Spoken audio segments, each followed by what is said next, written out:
On voyait que les Américains devaient marcher sur leur fierté et leurs principes. Une liberté de penser. Mais il le fait d'une façon particulièrement grossière et maladroite. Une force internationale. Et même, on va plus loin. Luc La Liberté.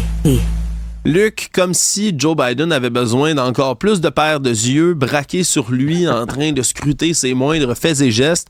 Là, c'est pas juste les citoyens américains, les gens qui suivent les médias, les journalistes qui vont suivre ça. Maintenant, il y a tous les autres membres, des dirigeants de l'OTAN qui vont pouvoir le fixer à Washington. Autre test pour le président américain. Écoute, il n'y en aura pas de facile pour s'exprimer en termes de sport puis récupérer les vieux clichés. Ça fait un moment déjà qu'on se prépare sur la scène internationale et pas qu'à l'OTAN au fait que Joe Biden puisse perdre contre Donald Trump. Mais là, on ajoute un cran, appelons ça comme ça, d'insécurité ou à tout le moins une nouvelle donnée importante dans l'équation ou dans nos prévisions. Est-ce que Joe Biden, entre guillemets, est encore là? Ça inquiète sur la planète de savoir, et quand je parle de la planète, franchissons juste la frontière nord, là. Si je suis le gouvernement canadien, si je suis Pierre-Éliott Trudeau ou Pierre Poilievre qui semble-t-il en attente quand on s'en remet au sondage. Qu'est-ce que j'ai dit? Pierre-Éliott. Tu vois le lapsus, ben voilà, on leur sort. Just watch me. Vas-y, continue, Luc. Donc, voilà, c'était mon moment Joe Biden de la journée. J'ai inversé le nom de deux militants. Donc, on s'inquiète aussi de notre côté. Qu'est-ce qui nous attend? Je pense qu'il y a une majorité de meneurs qui préfèrent, en tout cas dans les démocraties occidentales, travailler avec Joe Biden plutôt que Donald Trump. À tout le moins, dans le meilleur des cas, Donald Trump, c'est de l'imprévu. On ne sait pas ce qu'il va faire. Donc, au moment où on fête les 75e anniversaire de l'OTAN, on se présente à Washington sur fond de crise. Bien sûr qu'on ne va pas se mêler de politique intérieure. Reste que l'état de santé, la candidature de Joe Biden et sa possible défaite à l'OTAN, si on n'a pas ça dans sa ligne de mire, dans sa ligne de tir, c'est carrément faire preuve de négligence. Donc, on vient de se doter d'un nouveau dirigeant du côté de l'OTAN. Puis, en coulisses, on dit déjà que depuis des mois, on travaille à un scénario et si Trump l'emportait. On était un peu pris de court en 2016 quand il a gagné, 2017 quand il entre en poste.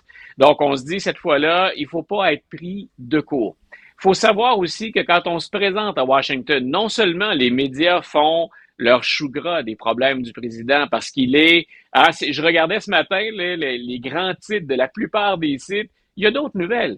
Mais on revient sur Joe Biden continuellement. À quel point il est plus ou moins bien perçu. On fait le décompte des alliés, des adversaires. Donc, en plus de cette situation-là, de cette crise-là, il y a à l'intérieur des membres de l'ONU également, disons, un certain froid, ou à tout le moins des messages qui sont de moins en moins diplomatiques. Nous sommes au premier rang concernés, ne serait-ce que pour cette fameuse cible de 2%, qu'on demande de contribuer aux militaires. Le Canada, commence à se faire brasser un peu par les alliés en disant « Vous n'avez même pas d'objectif d'y arriver à court ou à long terme. » Par exemple, si on doit parvenir à 2%, on aimerait ça que vous nous précisiez la cible. Dans combien de temps? C'est plutôt vague de ce côté-là. Et là, on dit, au moment où, entre autres, on est très sollicité par l'Ukraine, on le sera encore à l'avenir dans d'autres dossiers, c'est pas toujours les mêmes qui paient. Et ce qu'on dit au Canada, c'est, le message que vous nous envoyez, c'est, on sait que vous allez faire la job quand même, donc on laisse aller. On est plutôt négligent ou on refuse d'aborder la question. Donc, au moment où il y a j'irai pas jusqu'à division, mais au moment où il y a cette relation plus complexe, au moment où il y a ce froid, on débarque à Washington avec un leader qui semble affaibli et un leader qui est pas juste le leader du pays, mais le leader de l'OTAN. Le message de Joe Biden à l'OTAN, il est important. On le crédite souvent d'avoir regroupé les forces, de les avoir concentrées. C'est pas toujours évident. Puis M. Biden n'est pas le seul meneur sur la scène internationale qui est éprouvé. Je suis certain que si on parle de M. Macron et de la France, avec ce que M. Macron vient de traverser, même si on dit qu'on a évité le pire, on n'est pas dans un scénario facile pour Emmanuel Macron. Donc, c'est tout ça, finalement, qu'on a sur la table en débarquant à Washington aujourd'hui. Donc, J'ai hâte, personnellement, de voir ce que l'OTAN, pour son 75e anniversaire, est encore capable d'accomplir, de dire comment on va se regrouper. Et de l'autre côté, bien entendu, ben, quel va être le rôle de Joe Biden là-dedans? Va-t-il être à la hauteur? Et c'est pas juste être à la hauteur. Il doit être devant. Il se doit d'être fort au sens politique et au sens diplomatique. Oui, absolument. Puis il va être scruté un peu de partout. Là. C'est sûr que la Tout à nervosité fait. commence à s'accumuler aussi. Là. Je me mets dans ses souliers à M. Biden, de me faire regarder tout le temps. Là. Chaque fois que je prends une bouchée de mon repas, chaque fois que je prends une gorgée d'eau, de voir si ma main tremble, tout le monde me regarde. Je pense que ça commence à s'accumuler, là, la fatigue avec des choses comme ça. En tout cas, Tout à fait. moi. Puis, Ouais. autre test, Alexandre, pour terminer là-dessus, il va avoir une rencontre avec les journalistes aussi. Et c'est pas une rencontre qui est très scriptée cette fois-là, là. Pas de télésouffleur ou pas nécessairement de notes à portée de la main. C'est parfois là où l'entourage de Joe Biden trouve ça un peu périlleux. C'est là où, dans le langage populaire, il l'échappe à l'occasion.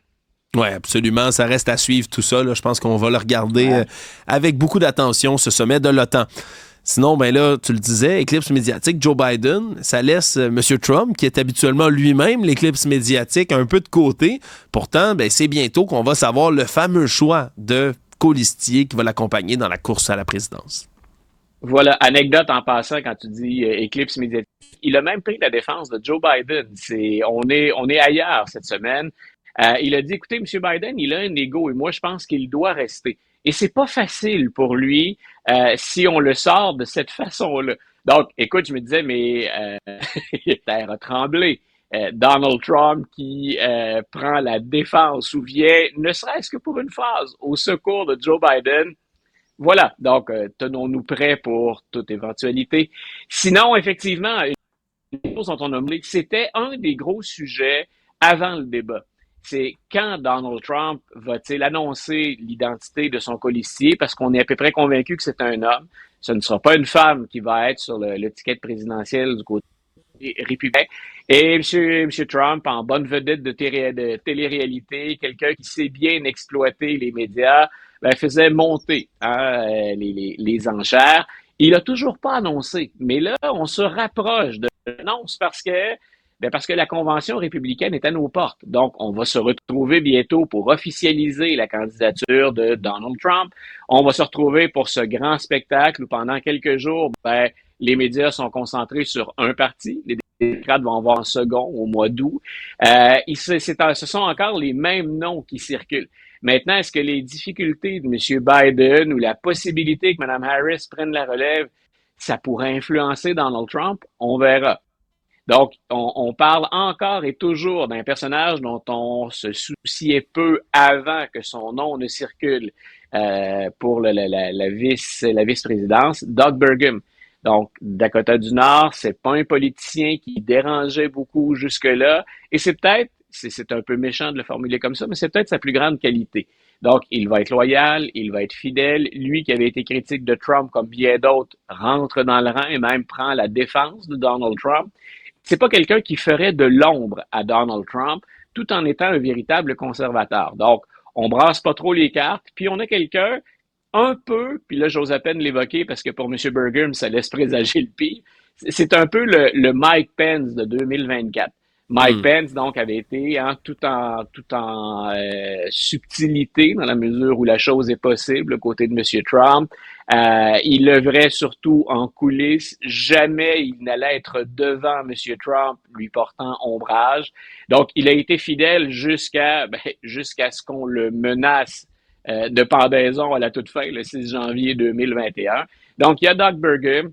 Moi, ça fait longtemps que je surveille la carrière de J.D. Vance, qui a été un anti-Trump farouche avant d'avoir son chemin de Damas.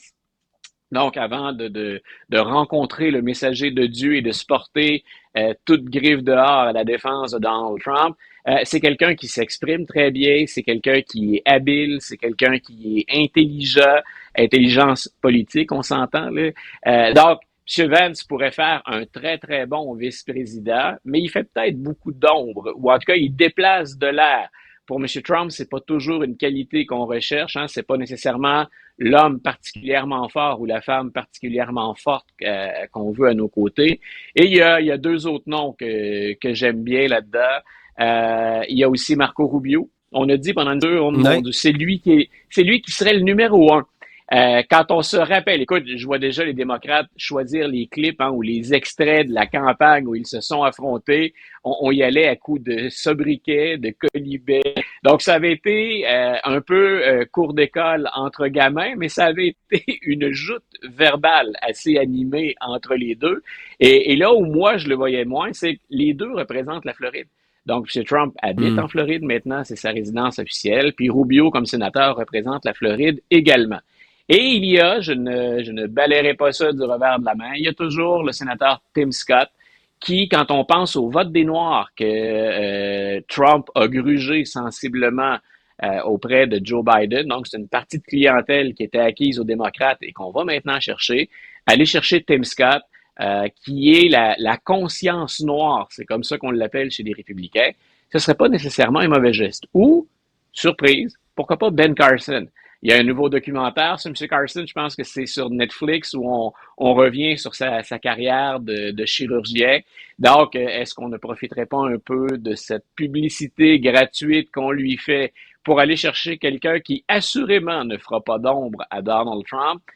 M. Carson, c'est dommage de s'exprimer comme ça en 2024, mais il est noir lui aussi. Donc, que ce soit Carson ou Tim Scott, ce ne serait pas forcément un mauvais choix ou un choix si surprenant que ça, même si les principaux noms sont Burgum, Vance et Rubio. Ça reste à suivre, ça aussi, là, comme tu le dis. Ouais. Art de la télé-réalité de la part de M. Trump. On ne sait pas qui seront les candidats pour l'aventure finale, pour reprendre une formulation d'une Voilà. télé-réalité bien connue ici au Québec. Le projet 2025, ça fait un petit bout là, Ouais. que je vois ça passer un peu partout. Ça colle à Ouais. l'étiquette de M. Trump. Qu'est-ce que c'est exactement?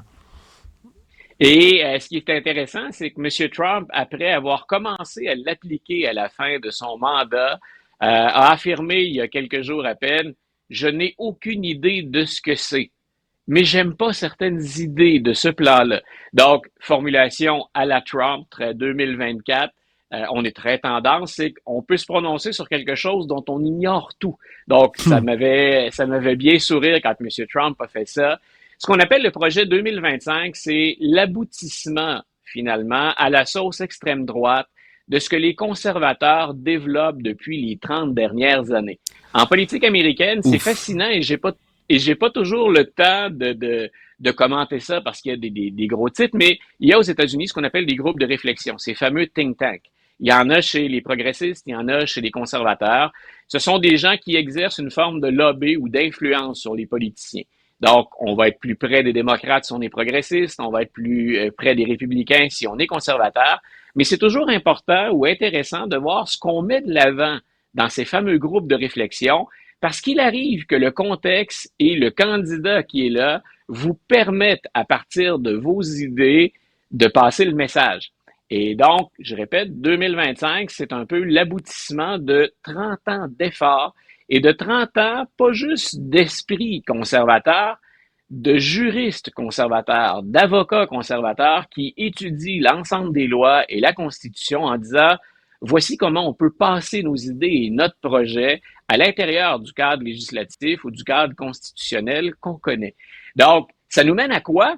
C'est souvent présenté, puis il y a un peu ça. C'est là où je dis d'ailleurs, c'est un peu à la sauce extrême droite. Il y a des gens étrangement plus sensibles au fait qu'on utilise régulièrement le terme extrême droite encore de nos jours. Elle est bien là aux États-Unis, l'extrême droite. L'extrême droite dans ce qu'elle évoque de pire pour nous. Maintenant, c'est pas eux qui dominent le projet 2025, mais on sent très bien l'influence, ne serait-ce que par la volonté à l'intérieur du projet 2025 de regrouper un maximum de pouvoir entre les mains du président américain.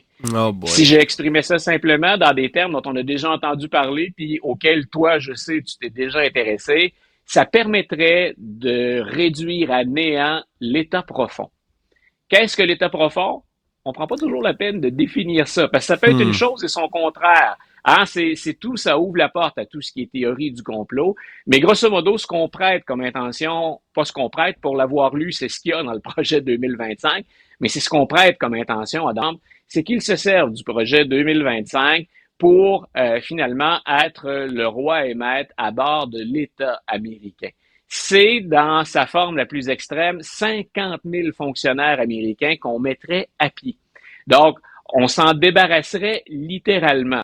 Ça s'appelait d'ailleurs à la fin de la présidence Trump l'annexe F. C'est à ça que référait Donald Trump quand il disait ça, c'est très conservateur, puis on peut être pour ou contre. C'est ce qu'on appelle dégraisser l'État, réduire la taille de l'État.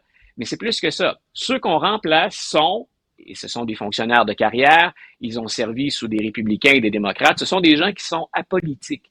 Et dans ce cas-ci, ce qu'on veut faire, c'est sortir ces gens qui sont apolitiques et choisir des gens en fonction de leur loyauté, de leur fidélité à Donald Trump. Donc, ce serait un virage autoritaire où le président devient en charge de penser à tout ce qu'il y a de ministères et de services gouvernementaux. En passant des services gouvernementaux, on en enlèverait.